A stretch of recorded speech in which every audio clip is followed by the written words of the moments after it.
Hello friends and foes, I'm a Friendly Tree and today I'm going to show you my inputs on a Leverless controller for doing Nina Williams execution in Tekken 8.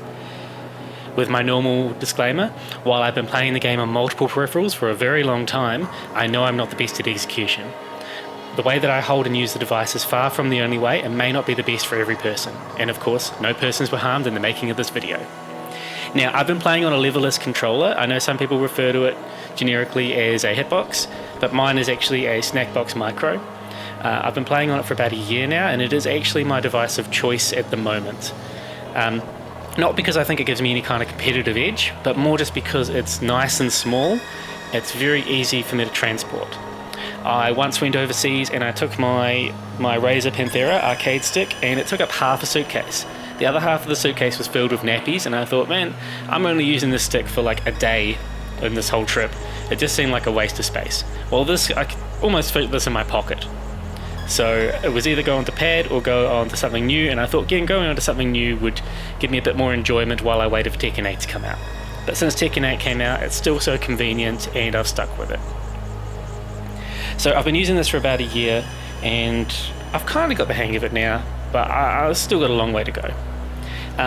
First off, thing I want to point out, I guess you can see the buttons. So this button here is left, this button here is down, this button here is right, and that means this button here is up, which is great for your thumb. And then these are the standard buttons like you'd find on an arcade stick. The other thing is, you probably haven't noticed yet my hand position, and this is kind of hard for me to show, but I hover my hand. How do we do this? I hover my hand over, so my wrist is not touching anything, and I'm trying to keep my wrist in a neutral position while I do it. If you have your wrist resting down on something, you're causing excessive wrist extension. Well, once again, there's no point in me even trying to show this. I'm just saying, so if you have your wrist bent while you're playing, it's going to put a lot of stress on your tendons. It can cause a lot of discomfort. Likewise, if you have the device, and this is the same for arcade sticks by the way, if you have the device too close to you, you're going to have too much elbow flexion, and that can cause a lot of discomfort too.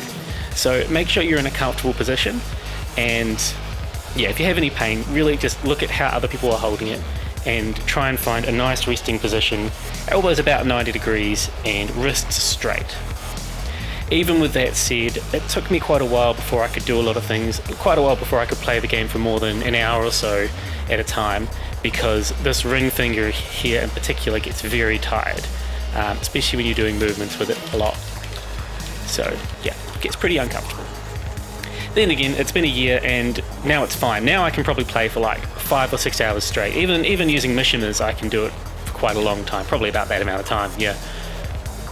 Okay, going on. So we're going to start with the Korean Backdash, and one of the big advantages of this device is you can do SOCD. So if I hold back and I press forward, it's neutral. Neither button is pressed.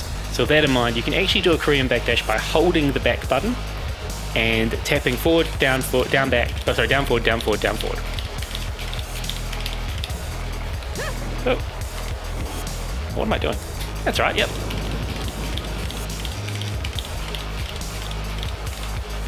And so with that in mind, why is that not working? Reset's not working first time. With that in mind, you can do it quite easy. You could also do it, yeah, I'm not very good at doing it like this, but you could do it the typical way too. And I mean, if you're playing a non-Nina character, a non-backsway character, you could do it a lot more easily. But this is pretty foolproof, as long as you're comfortable with it. It gets a little bit more complicated on the other side, and it's only complicated because you have to start using this ring finger more. And what I find here is, you do the timing, you get used to the timing. And you also notice I keep my fingers straight while I do it on this side. Well, when I do a lot of other things, I'll have this finger bent a little bit. And just think of that as I'm sort of prioritizing what muscles I'm using there so I don't fatigue as quickly. Yeah, so that's that there. Again, you could do it sort of the old-fashioned way, like that. But I don't find that as comfortable. I might do single backdashes like that, but if I'm doing backdash cancelling, KBD, I do it like that. I do the SOCD method, and that's how I feel comfortable and capable of doing it for a long period of time. Now the Hayashida Step. Hayashida Step is very interesting on the Leverless because we have this button down here, we can quite easily do a Hayashida Step. As long as you've got that same sort of timing as you had with the Korean Backdash, I suppose. Not quite, because you're doing a sway. As long as you get the quarter circle back, and then you just tap up, and you can use your other thumb, which is perfectly placed here, so it doesn't really interfere with anything you're doing. Oh, I stuffed it up anyway. And you can see it's quite easy to get a pretty close to perfect backwards. And if you time it right, you pretty much go straight back. But then if you time it differently, which sometimes is beneficial, you can still do the side step version too. Yeah. So you can see that I've just got a rhythm where I go quarter circle back, tap up, quarter circle back, tap up. Very easy to do this on a Leverless controller. Here I was starting the video saying that I don't think there's any advantage, then going, this is easier, this is easier, this is easier. It still takes some getting used to. Okay, so with here it's the same thing, and there's really no change, it's just that you're using your index and your middle finger instead of your middle finger and your ring finger to do it. You're still using your thumb.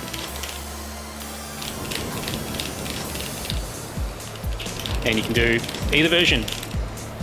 All just about the timing that you do it. See, I did that a bit too fast there.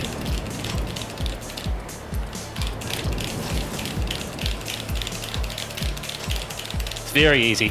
Honestly, probably easier than Korean Backdash, but it doesn't have the same advantages. It has other advantages, of course. So you pick and choose and use them in the situations that are appropriate. But that's how I perform it, and you can see how easy it is. Easy it is to do. Moving on to the side step one, the snake shots. This took a lot of practice for me, and I guess I'm as comfortable with it as I was on stick now. The thing is just getting used to the buttons and getting used to the sequence. So once you've got the muscle memory down of how you press it and what you do, it's not that bad at all. So what I'm doing is I'm tapping either down or up, and then pressing the one, then I do the back sway. I pretty much hold back straight away. And as soon as I hit the back, I use the thumb on the same hand to hit the up button. There's no reason why you couldn't do it on the other hand, but I don't know, that feels weird to me. I can do it all on one hand quite comfortably. And because you're using all buttons, there's no kind of waiting for the return to neutral, and I guess the accuracy is a little bit easier than on stick or on pad, where you're not waiting to return to neutral, and you're not trying to slide off. You're not trying to slide off the pad with a single finger at the same time. You've got two separate, so you can control it a bit better. Oh, I can't even sway now. There you go. You control it a bit better to do the neutral version. But like I've said in my other videos, well, never mind. Like I've said in my other videos, there's no real advantage to doing this except that you don't sidestep. And even then, I'm not getting it 100% there, am I? But what I'm doing is I'm going sidestep, I'm doing the thing, Once I do the back sway, I hold back and up.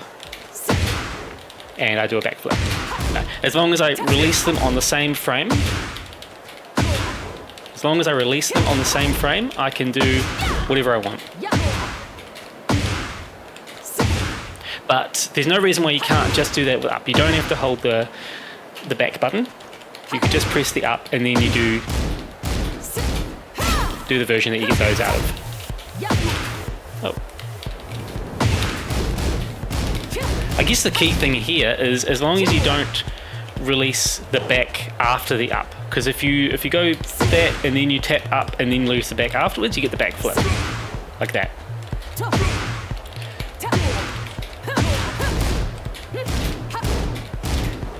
Like that.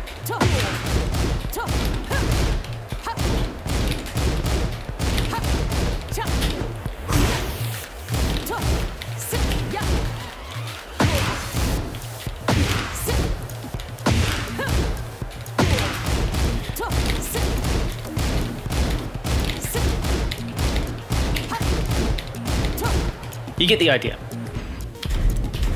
Now if we swap sides, it's just the E using the other finger.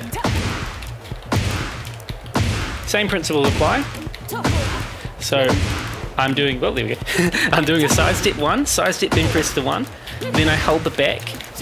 As soon as I either see the back sway or know the timing of the back sway, I tap the up. And as long as I let go of the back before the up, then I won't do the back flip. If I do them both at the same time, if I let them both go at the same time, I get the neutral version. If I don't, I get that. So neutral version. Now I can't get it. There we go. So neutral version, side step version. And of course, if you're doing the side step version, it's very easy just to chain things and do whatever you want there.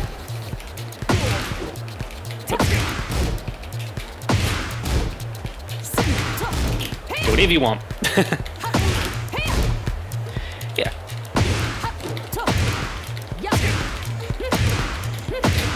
Whoops. It's really just the backflip you gotta look out for.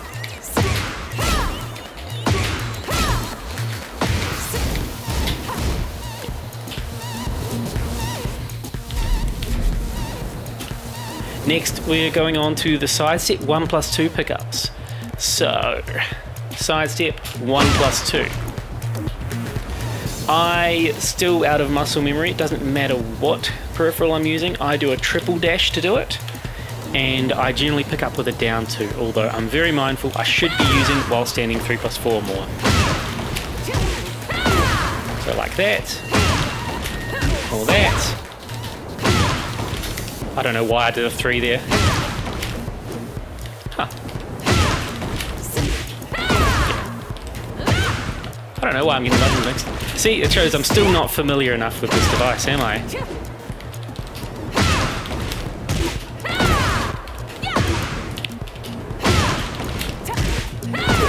I still have to think a bit about the buttons I press, and it slows me down a little bit.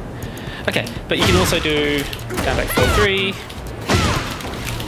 down back 4-3, and you can see I'm still doing the triple dash. Oops.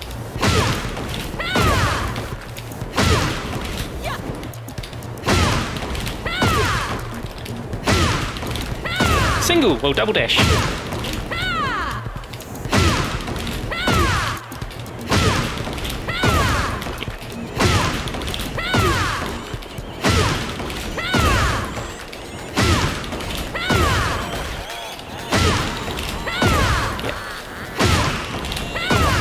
You get the idea there. And then of course the while standing 4, which I still find hard.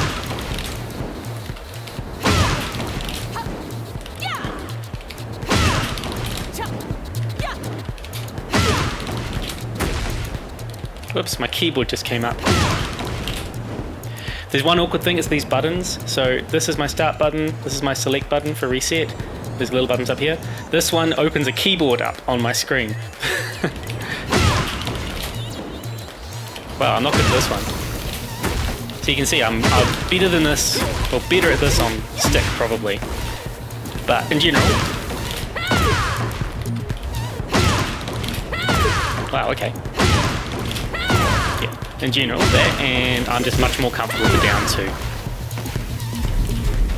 On the other side, same deal. Oops.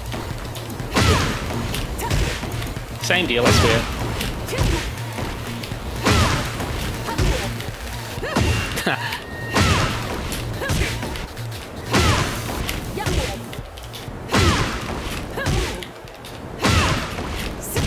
Yep. Down back 4. Side step 1+2. Oh, I'm too slow. There we go. Oh, I'm pressing the wrong button again. Yeah.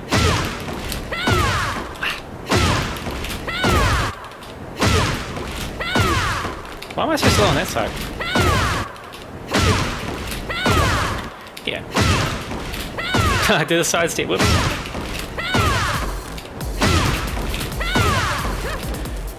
So yeah, yeah.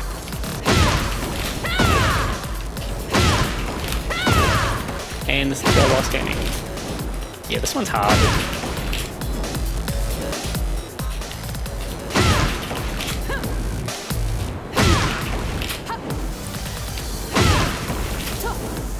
So hard. I wasn't even close. I looked at the wrong screen for a second.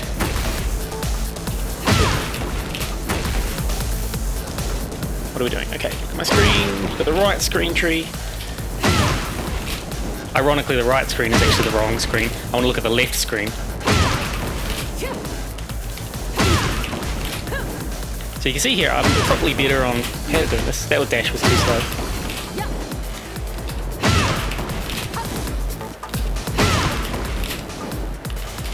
Whoops. That's not a side step 1+2.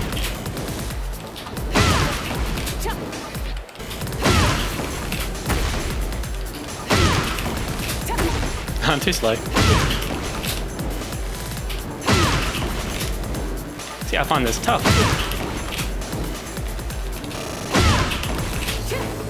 Even with a little dash before. See, I still got a way to go on this device. That shows that many years of muscle memory can still trump recent practice. There we go. God, that took way too long. Anyway, I'd suggest doing the while standing 3+4 or the down 2 pickup. Down 2 pickup still, what I'm most comfortable with. Next in line is the butterflies. And butterflies are both easier and harder in this. Does that make sense? You do a quarter circle forward, neutral 1. It's easier because there's no kind of throw. There's nothing, you don't have to wait for the return so much as you would a stick. And I just feel like you can be more precise than a pad. You can also do with the up. And if you do it with the up, you don't have to worry about your release from hand to hand either. But if you stuff it up, you still stuff it up.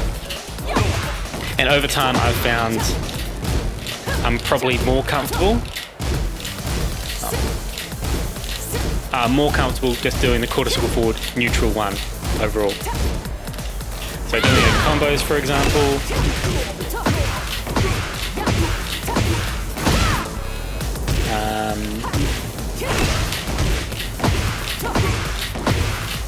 Oops.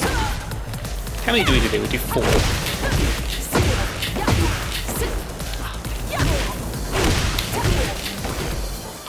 Well, that didn't even hit. Where's that 4th one going? Nowhere.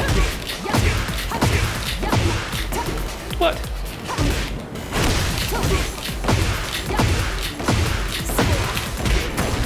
Yeah, that took a bit too long. You get the idea. This one. Oh, come on. Let me at least get to the butterflies. Yeah, you get the idea there. So I do quarter circle forward, neutral 1. And I have to say, as well as the limitations of starting it too early and accidentally hitting forward at the same time, or doing the other method and getting an up forward 1, one of the things that slowed me down with learning it on Hitbox was actually the speed of my motion of the quarter circle forward. And as strange as this sounds, it's because I was doing it too slow. So I found, for example, I was doing it like that and it was whiffing. Probably would have whiffed anyway in that situation, but it was because I was doing my quarter circle forward too slow. Not because I was doing the quarter circle forward then pressing the 1 too slow, but because the actual motion itself was too slow. My time between the forward and the 1 was fine, but I was going too slow on that, and it visually looked the same, but it wasn't the same. As confusing as that sounds. We go on to the other side, and it's the same sort of thing, it's just once again using the other finger. So you could do the up forward. If you do the up forward, you can still hold the forward, or you can just let go and it's, I guess, just up +1. But I've just gotten to the level where I'm just comfortable doing quarter circle forward neutral. So while when I do it on stick, I like the up forward because I feel like you don't have to be as precise. On leverless, I feel it's the opposite. I feel like I need to do this method because I can be more precise. And we do it in combos. What's with the fourth one today?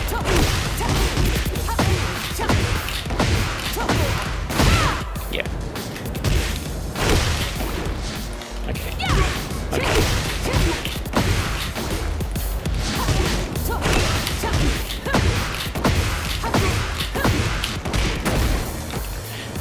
What next? This one.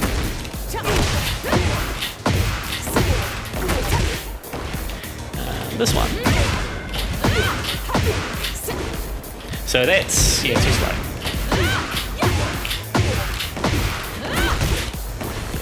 Good.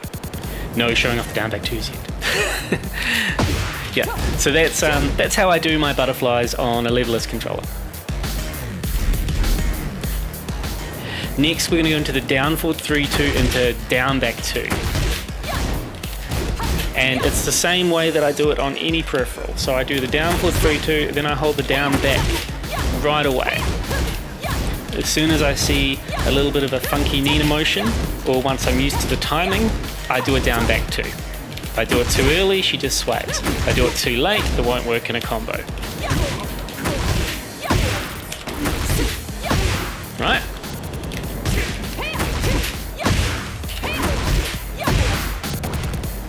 So that's it. So it's really pretty easy when you think about it. It's just getting the timing. So the execution is easy, the timing is a little bit tricky.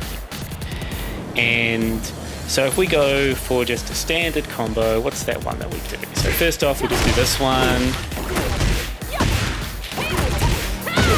I reckon that's a good one to get used to. And then we've got the harder one.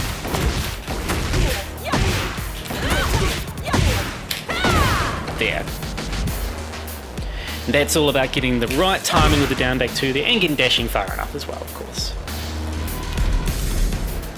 Then we go on the other side, same thing. It's always going to be the same thing. We're doing the same thing, we're just on the other side.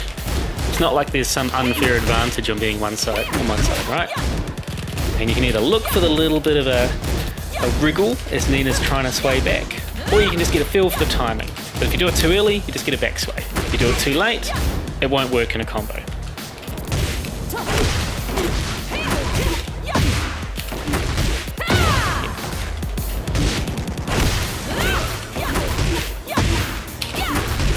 Oh, whoops, too early. See?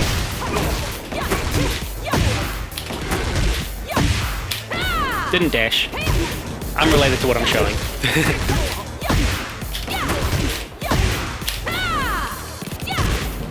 Guess I'm a little bit better on the other side.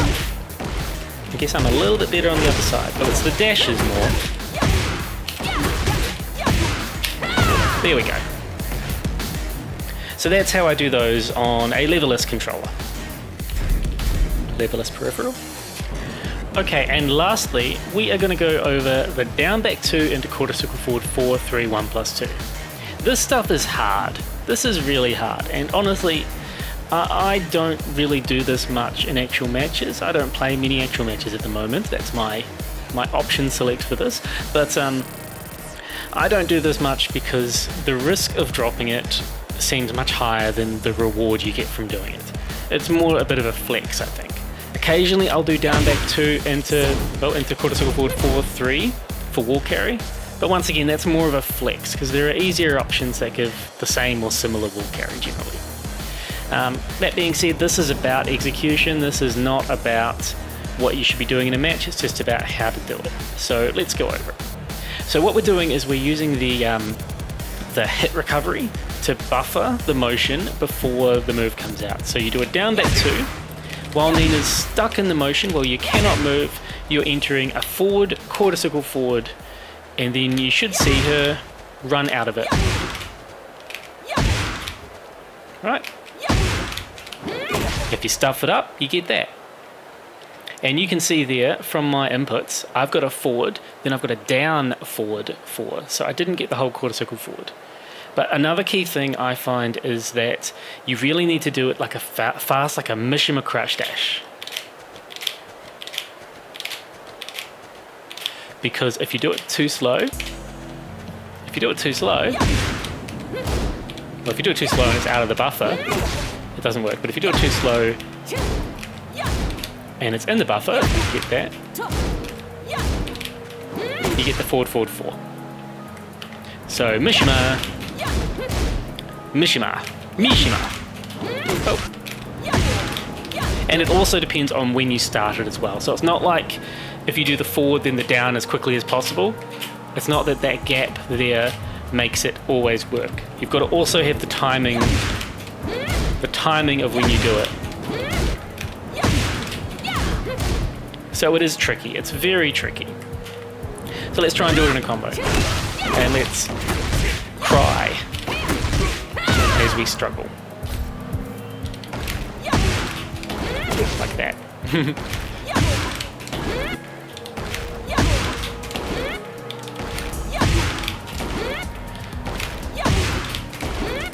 So here we go. Let's do it properly now. Sorry. Okay, so what's going on with my motions here? You can see I did a forward, then I did another forward. That can't be right. Did a forward, but there's too much of a gap. I'm not doing it fast enough for a mission there. Oh. There we go. So I did a forward. Actually, that looks kind of right. So that's more just the timing. There you go. So that's if I do it with better timing.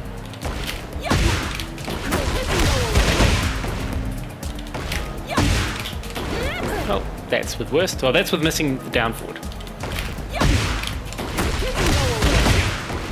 Okay, so that's the timing. The fact is, I'm trying to base it on the hit stun, the yellow hit stun. So just before it goes away, really, that's when I want to start it. Oh, now it's not even connecting. What's going on? There you go. Yeah, so I'm trying to do it just when that yellow hit stun's about to disappear.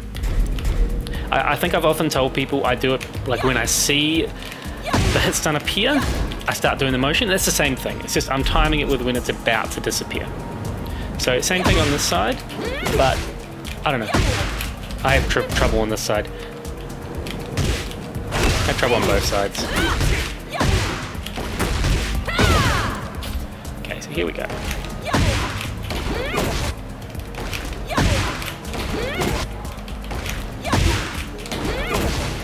So what's going on there? So you can see there's a decent gap between my forward and my quarter circle forward, but it's not actually that bad. So it's more probably just that I'm starting at the wrong time there. I reckon I'm starting too late. Here we go.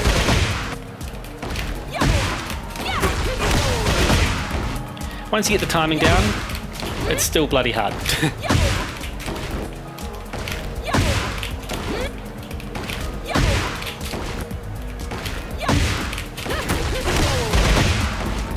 So yeah, I'm still not overly consistent with this. But it's about the timing, it's about the speed of the motion. So there's a few factors at play here, and it's pretty stylish when you get to do it. Well, that's everything I'm going to go through today on a Leverless controller, or a Hitbox, or a Snackbox Micro, or whatever you call it. Let me know what you think below. Let me know if there's anything that you do a little bit differently. Like I said, the hand positioning is quite important with this, but with SOCD, there's a lot of different ways you can do things. So it's about finding what's comfortable for you here and what works best for you. So thanks everyone. I'm a Friendly Tree. Please check out the rest of my content, and we'll see you next time.